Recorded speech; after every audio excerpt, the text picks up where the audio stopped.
and begin to be used as battery energy, as the French language agrees, since the French word borne means pin, terminal boundary, stone, as associated with the Vietnamese word pen, meaning battery, and the Hebrew word is shown for pin.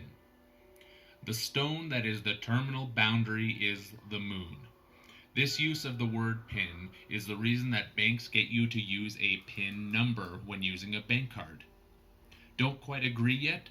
Well, the Spanish word borne translates as terminal and point of a connection to a current of electricity. When people travel to and from airports or bus stations, where do they arrive and depart? At the terminal.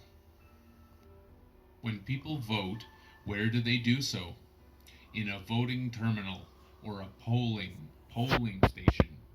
In actuality, people are voting, not voting, because they are going to the polls, which are the electric battery poles of positive and negative, to place their votes on the candidate that they want to see put in charge. The politician that receives the most votes is the one that is going to be put into the position of power. It's not called power politics for nothing. So far, the listener might be saying to themselves, "What?" Precisely, what? A watt is a unit of power that is equal to 1 joule per second, and this correlates with the situations when people say that someone isn't very bright because they need to ask the same question over and over again. What? What? What? That person is said to be dim because they are not enlightened. You could, of course, refuse everything that is being shown, but that just creates a negative ionic polarity charge within your own biology. Hence to refuse, because a fuse is an electrical device that can interrupt the flow of current if it becomes overloaded. I trust that this will not confuse the listener. What is the definition of born?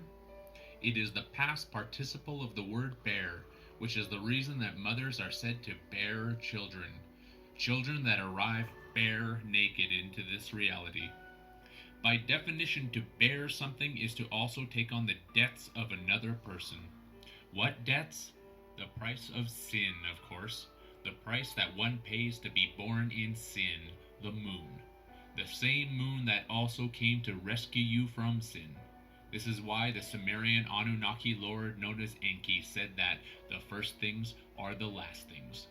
We are born in sin, the moon, and we all die in sin, again the moon. This is the basis for the white light program that people see at their death when they are welcomed by the false representation of their loved ones. The terminal that everyone goes to during their departure from this reality.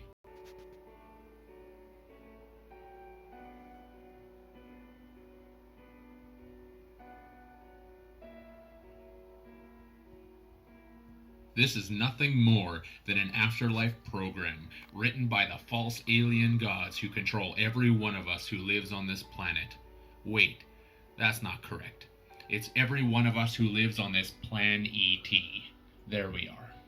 And just for reference sake, here is one example of them telling us this in one of their television programs. Born again, your parents, or the pair that rents, hence pair born again, your parents, or the pair that rents, hence pair rents, give you a name. They give you a name because you're going to be a nice sheep, you, that follows what the majority tells you to do, just like a good battery slave. When something disgusting happens, what do people say? Ew. This is because the alien gods see us as disgusting pigs who need to simply be slaughtered and used for food energy, which is all a divine comedy to them. Take out the letter S in slaughter, and you are left with laughter.